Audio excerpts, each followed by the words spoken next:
সাল্লাল্লাহু আলাইহি ওয়াসাল্লাম নবী আমার এবার চিন্তা করলো যেখান থেকে আমি চলে আসছি ওখানে শত্রু আমার এখনো আছে, আছে না নাই? জোরে কোন আছে না নাই? আমার নবী সাল্লাল্লাহু আলাইহি ওয়াসাল্লাম এবার আপনার ওই মদিনার পাশের গ্রামগুলিতে যায় আমার নবী তাদেরকেও দাওয়াত দিলেন, আমরা মক্কায় যাব, তোমরা শরীক হও, শরীক হও। কিন্তু মক্কার আপনার মদিনার পাশের গ্রামের মানুষগুলি, আশেপাশের মানুষগুলি চিন্তা করলো মক্কা নগরীতে যাবে, যারা মদিনা মক্কায় যাবে তারা তো জীবন নিয়ে ফিরতে পারবে না। বলুন তো আমার নবী জীবন নিয়ে ফিরতে পারে কি পারে না? পারে। জোরে কোন। নবী আমার যখন 1400 লোককে সঙ্গে নিয়ে আমার নবীজি মক্কার পথে হাঁটলেন।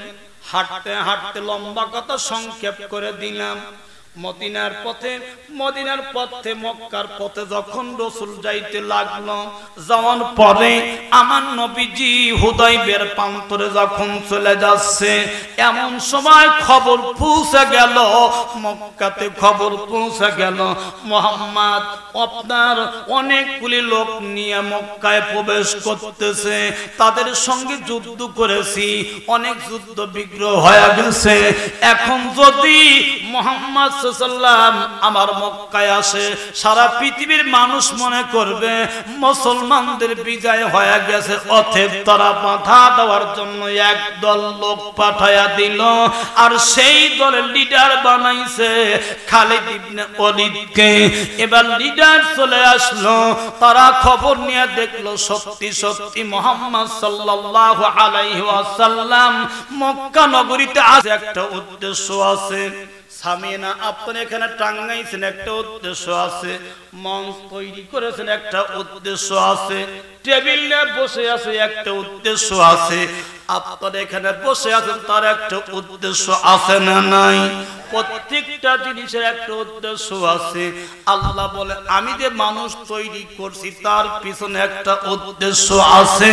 সেই উদ্দেশ্য কি? আল্লাহ বলে ওমা খলাকতুল জিন্না ওয়াল ইনসা ইল্লা লিয়াবুদুন।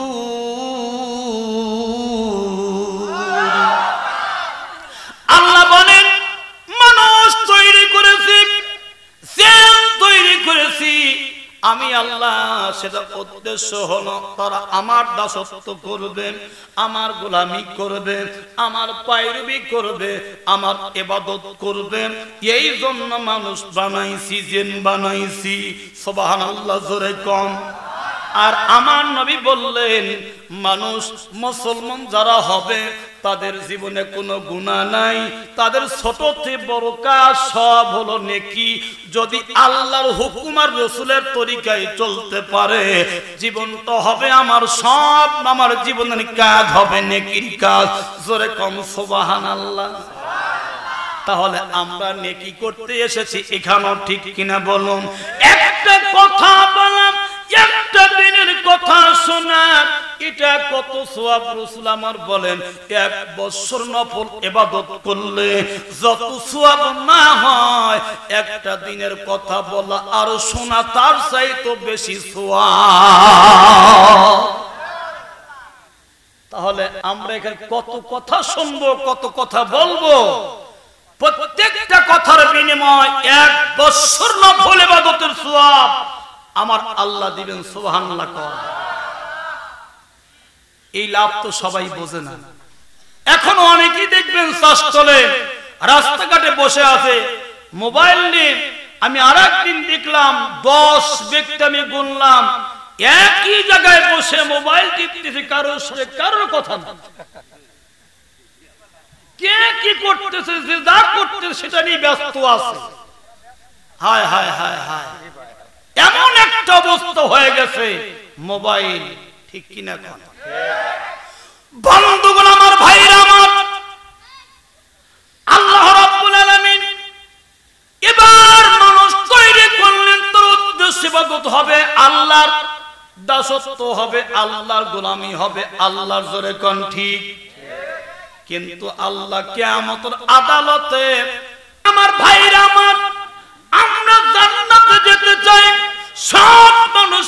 দেখার নিয়ত করে এসেছি আমরা মাহফিল শুনব, আমরা মাহফিল শুনব, আমরা কোরআন শুনব, আমরা হাদিস শুনব, এই জন্য আমরা এখানে বসেছি। বলুন ঠিক কিনা? এটা হলো জান্নাতের বাগান। এখান থেকে আমাদেরকে ভালো কিছু নিয়ে যেতে হবে। আল্লাহর কসম করে বললাম, যারা মাহফিলের মধ্যে ঢুকবে আল্লাহ তাদের নিষ্পাপ করে বাড়িতে ফিরাইয়া দিবে। সূরা কোন সুবহানাল্লাহ।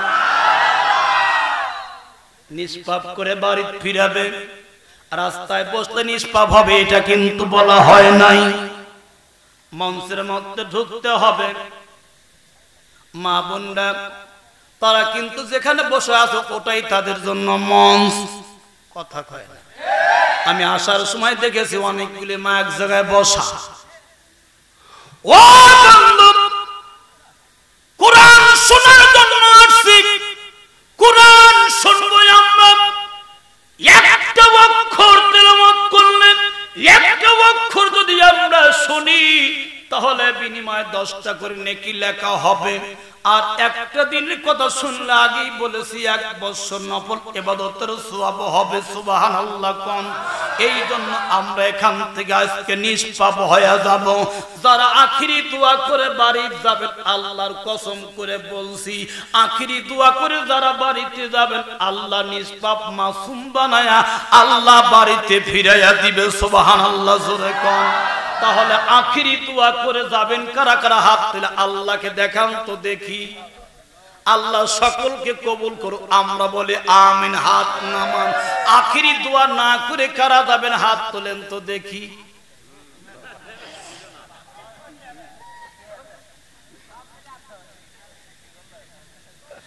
আমার ভাইরা, আমার বন্ধুগণ লক্ষ্য করুন। এবার আল্লাহ বলেন, আমি জাহান্নাম ভর্তি করব মানুষ দিয়া, আবার জাহান্নাম ভর্তি করব আমি জিন দিয়া। অর্ধেক হবে জিন জাতি, অর্ধেক হবে মানব জাতি। আমার আল্লাহ কোরআন শরীফের মধ্যে বলেন জাহান্নাম ভর্তি করব 2টা জাতি দিয়া।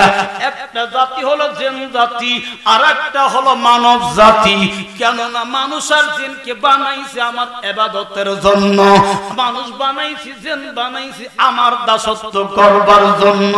কিয়ামতের আদালতে, আখিরাতের আদালতে 2টা জাতির হিসাব আমি গ্রহণ করব। আর এই 2টা জাতির জাহান্নাম আমি ভর্তি করব, জান্নাত ভর্তি করব। সুবহানাল্লাহ।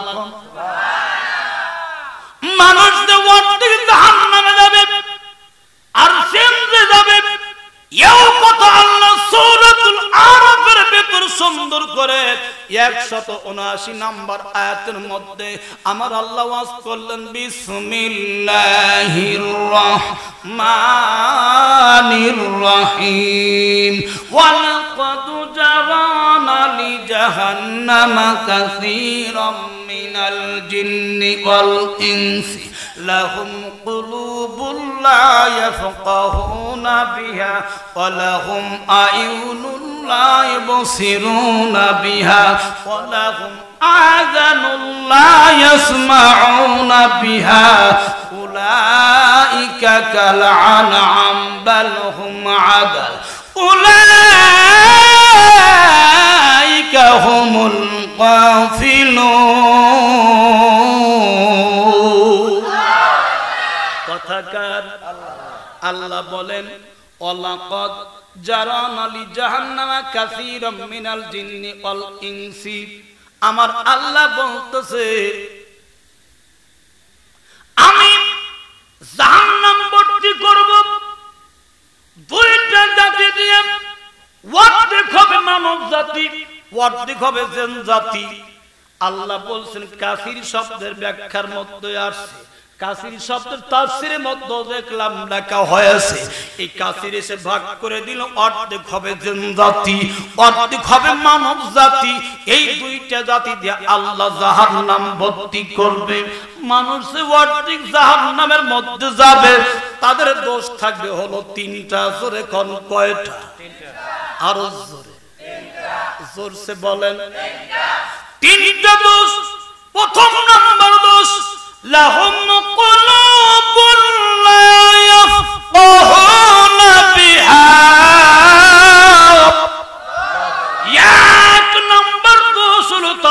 অন্তর আছে কিন্তু অন্তরে বিবেচনা নাই। কি নাই? অন্তরের মধ্যে বিবেচনা নাই। আর দ্বিতীয় নাম্বার দোষ হলো আল্লাহুম আয়ুনুল্লাহ ইবসিরুনা বিহা, ওদের চোখ আছে কিন্তু চোখ দ্বারা দেখে না। কি দেখে না? ওরা ভালো কিছু দেখে না, কোরআন হাদিস দেখে না, ওই চোখ আলা যাবে জাহান্নামে। তৃতীয় নাম্বার দোষ আল্লাহুম আযানুল্লাহ ইয়াসমাউনা বিহা, আল্লাহ বলেন 3 নাম্বার দোষ ওদের সামনে কোরআনের পক্ষে ডাকা হয়, আহ্বান করা হয় কিন্তু সেই আহ্বান কাদের মধ্যে প্রবেশ করে না। আল্লাহ বলল 3টা দোষ যাদের মধ্যে রয়ে গেছে, উলাইকা কাল আনআম, তারা হলো চতুষ্পদ জন্তুর ন্যায়, 4 পায়ে গরু, 4 পায়ে শুকুর, 4 পায়ে কুকুরের মতো। এরপর আল্লাহ বলতে 4 পায়ে জানোয়ার মানুষের কথা মানে, কিন্তু মানুষ নামে যেই 2 পায়ে জানোয়ার 4 পায়ে রূপ ধারণ করেছে, এদেরকে আল্লাহ আরো বলতে বালহুম আদাল, এরা হাজার বুলাইলে কাজ হয় না। আল্লাহ বলে তারা তার চাইতেও খারাপ। আছে না নাই? মহরা নাই? আমি কয়রার কথা বলতেছি ভাই, আমার কয়রা আছে,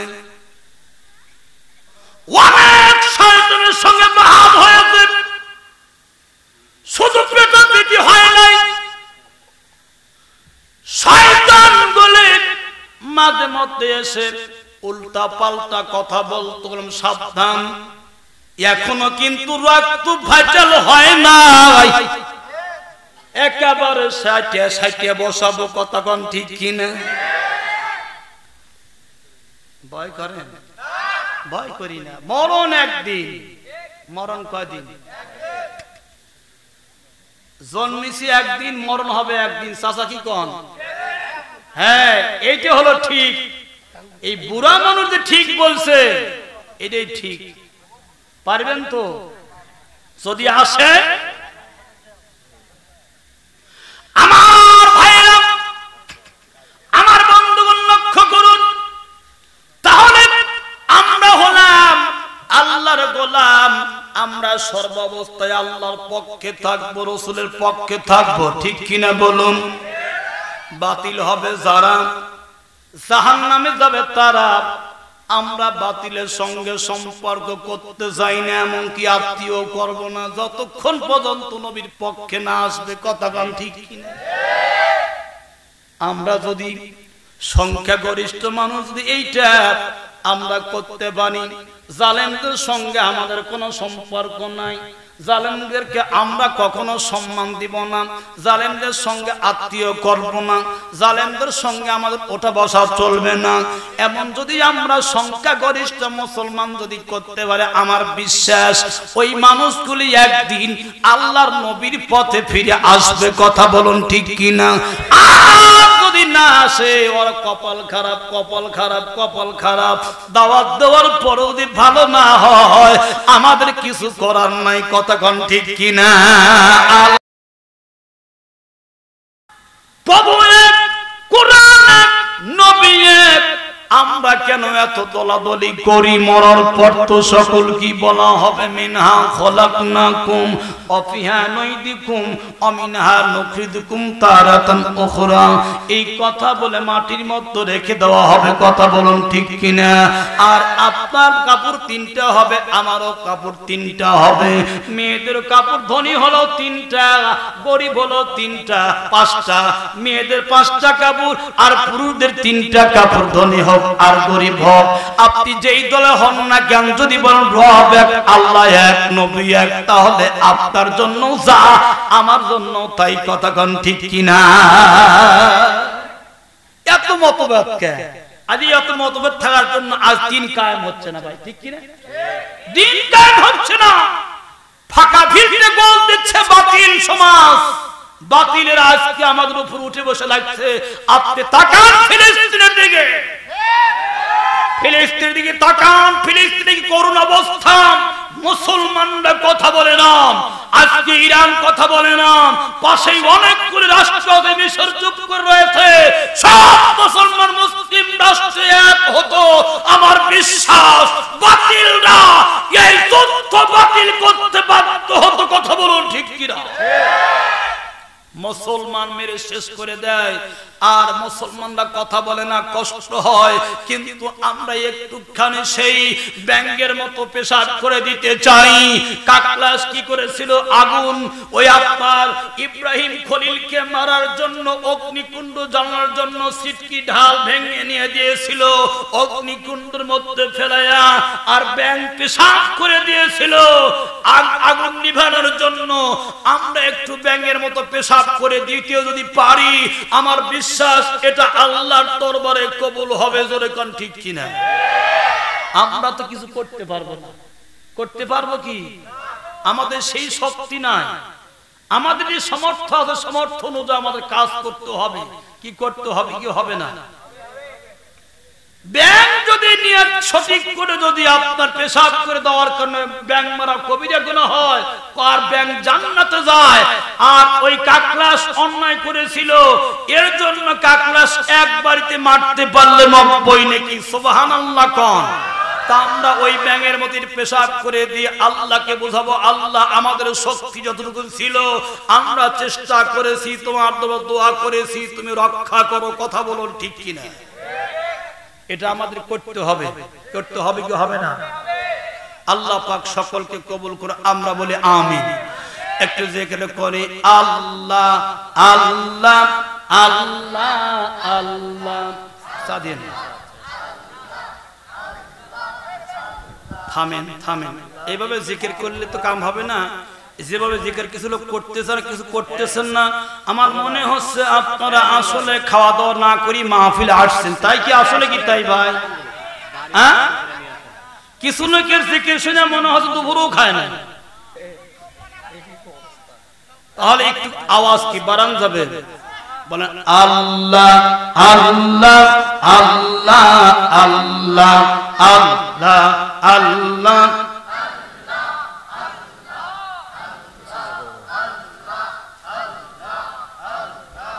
আল্লাহ আল্লাহ আল্লাহ আল্লাহ।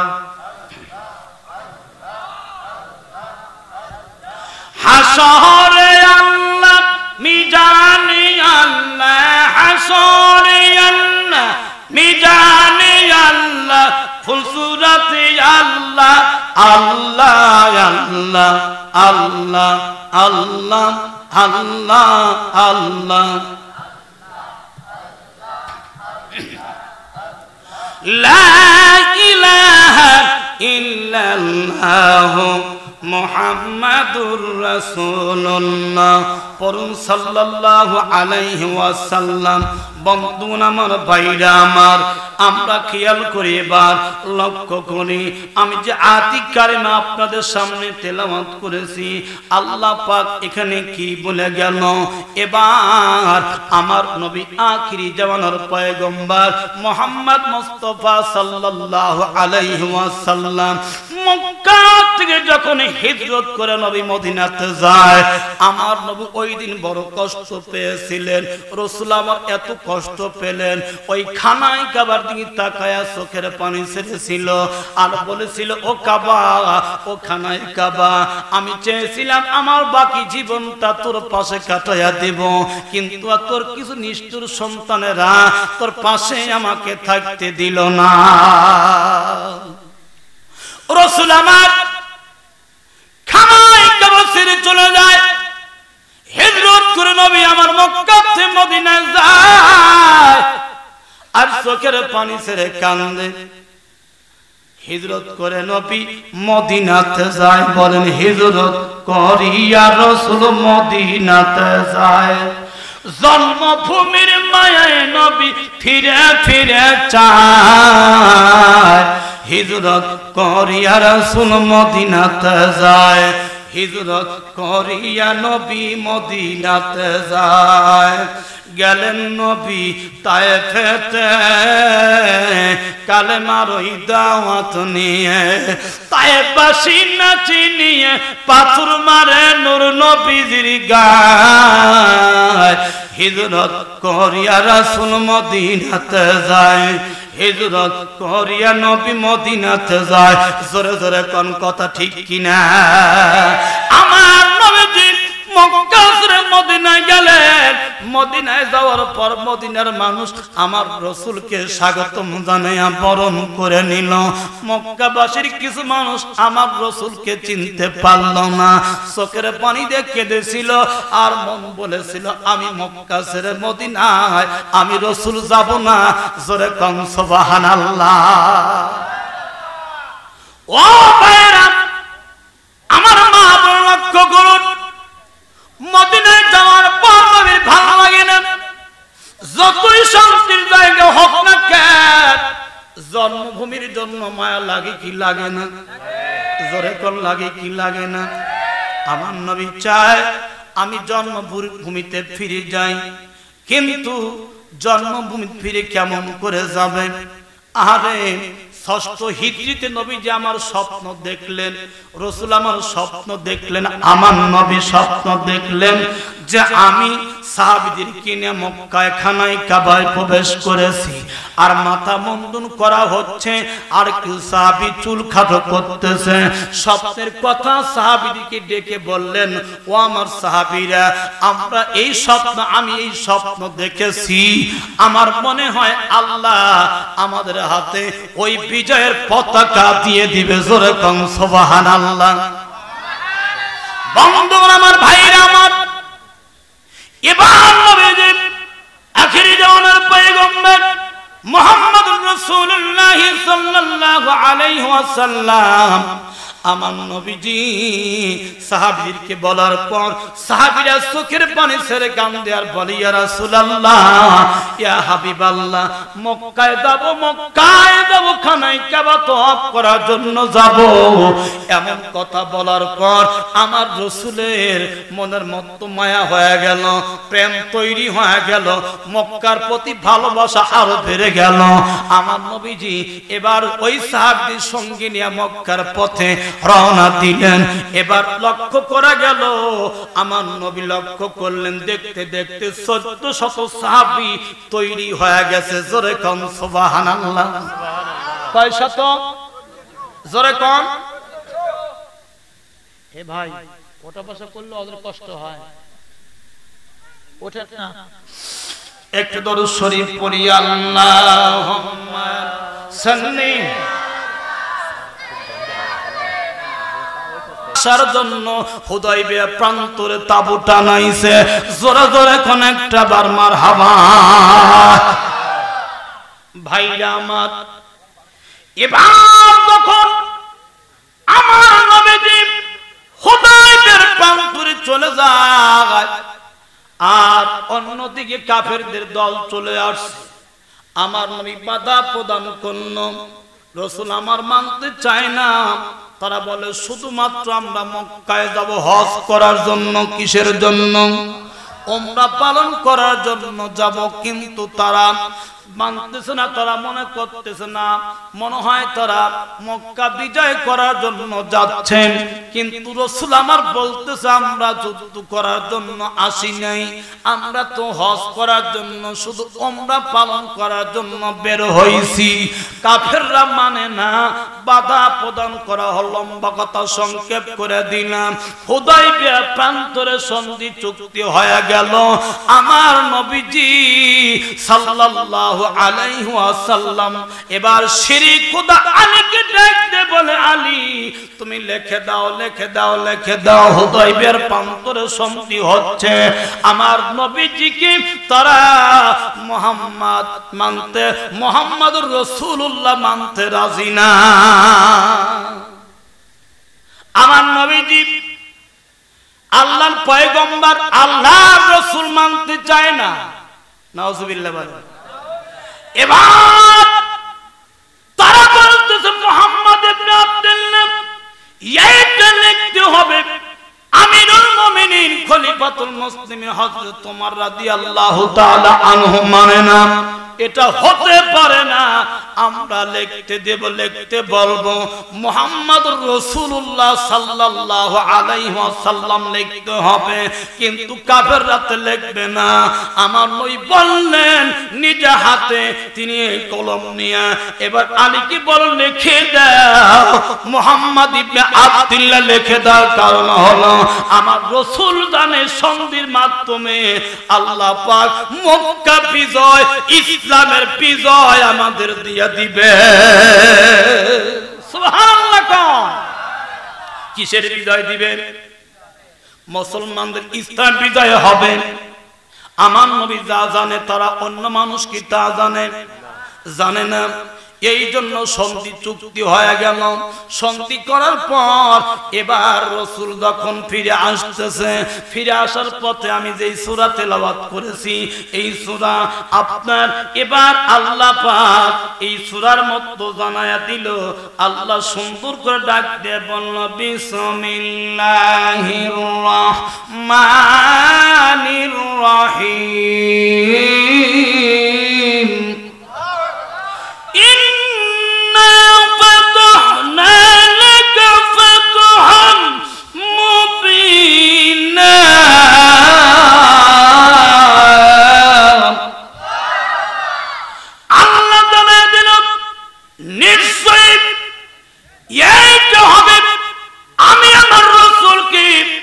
স্পষ্ট বিজয় দান করতেছি জোরে কম সুবহানাল্লাহ। কারণ এই সন্ধির মাধ্যমে মুসলমানদের বিজয় হয়েছে, আল্লাহর নবী বিজয় পেয়েছে জোরে কম সুবহানাল্লাহ। বন্ধুগণ আমার ভাইরা আমার, সন্ধি হয়ে গেল। সন্ধি হওয়ার পর আমার নবী আখিরি জামানার পয়গম্বর মুহাম্মদ মুস্তাফা সাল্লাল্লাহু আলাইহি ওয়াসাল্লাম 6 হিজরিতে সন্ধি হলো। মাত্র 2 বছর ব্যবধান। ওই মক্কায় ছিল আপনার দুইটা প্রসিদ্ধ গোত্র, অর্থাৎ একটা আপনার দুইটা গোত্রের মধ্যে যখন মারামারি হয়ে গেল, আমার রাসূলুল্লাহ সাল্লাম বনু নাফসা গোত্রের মানুষ যখন আপনার রাসূলের দলের লোককে মেরে ফেলল, ওখান থেকে লোক এসে হাজির হয়ে গেল, ইয়া রাসূলুল্লাহ ইয়া হাবিবাল্লাহ, বনু বকর গোত্রের লোকেরা আমাদেরকে মেরেছে, কিছু লোককে হত্যা করে ফেলেছে। এবার নবী আমার ডাক দিয়ে বললেন কি সব গোত্র মেরেছে নাকি একটা গোত্র মেরেছে? এবার ওই আপনার আমার রাসূল কি জানিয়ে দেওয়া হলো বনু নাফসা গোত্রের লোকেরা মেরেছে। আমার নবী মক্কা নগরীতে মদিনার প্রান্ত থেকে একটা লোককে পাঠায়া দিন, যাও খবর নিয়ে যাও, প্রস্তাব নিয়ে যাও। প্রস্তাব হলো এমন প্রস্তাব, 3টা প্রস্তাব নিয়ে যাবে। তারা যদি মেনে নেয় ভালো কথা, 3টার মধ্যে কোনটা মানবে? 1 নাম্বার প্রস্তাব হলো বনু নাফসার গোত্রে যাদেরকে হত্যা করেছে তাদের রক্তপণ দিতে হবে। এটা যদি না করতে পারে তাহলে বনু নাফসার গোত্রের সঙ্গে কোনো সম্পর্ক রাখতে পারবে না। এটাও যদি না পারে 3 নাম্বার হলো সন্ধি চুক্তি, এটা ভাঙিয়ে দিতে হবে, বাতিল করতে হবে।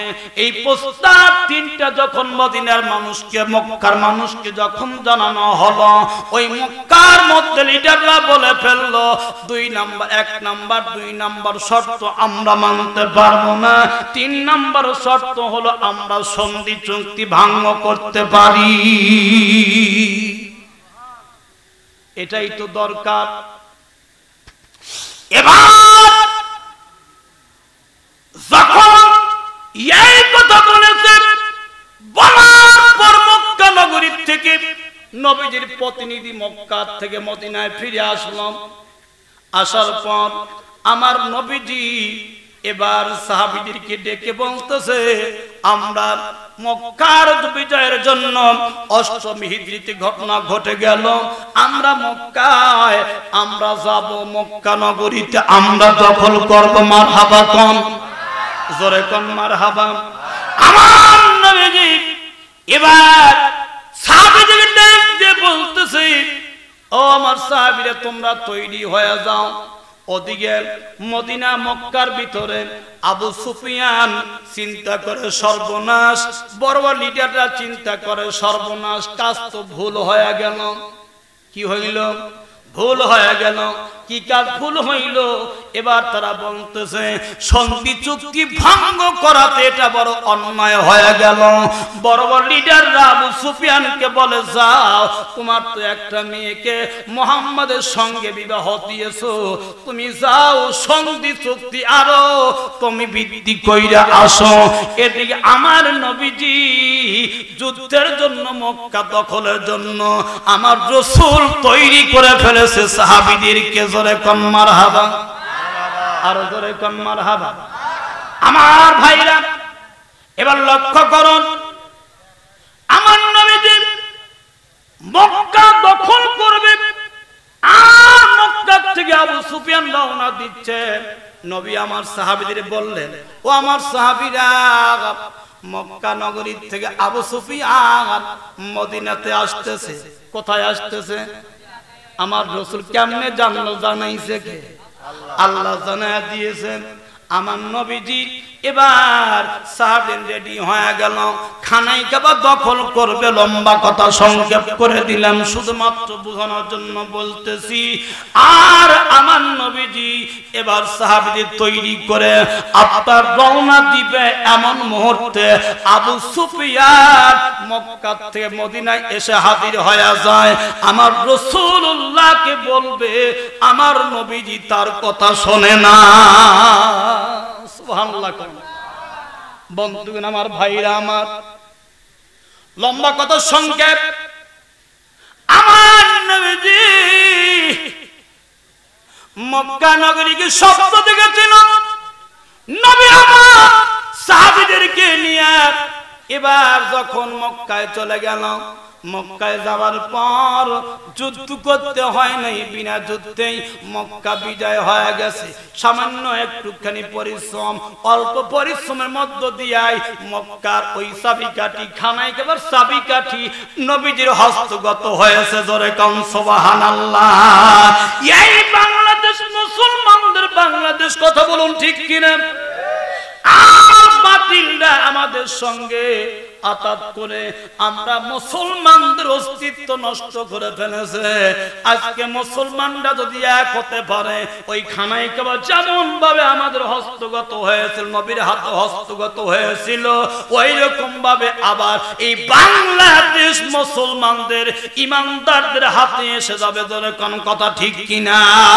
আল্লাহুম্মা সাল্লি আলাইহি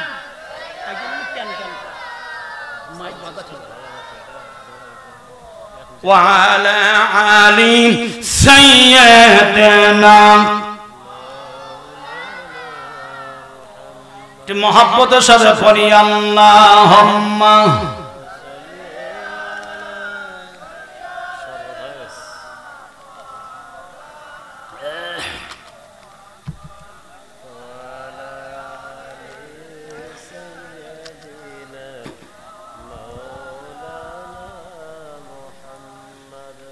আপনাদের কষ্ট হচ্ছে? কথা বলা যাবে তো? আলোচনা আসল জায়গায় যেতে হবে। আমি বলতেছিলাম আমার রাসূল হস্তগত হয়েছে, আল্লাহ খানায় কাবার চাবি মুসলমানদের হাতে দিয়েছেন। আমরা সব মুসলমান ঐক্যবদ্ধ হলে এ বাংলাদেশে ইসলামী রাজ কায়েম হবে, আমার বিশ্বাস।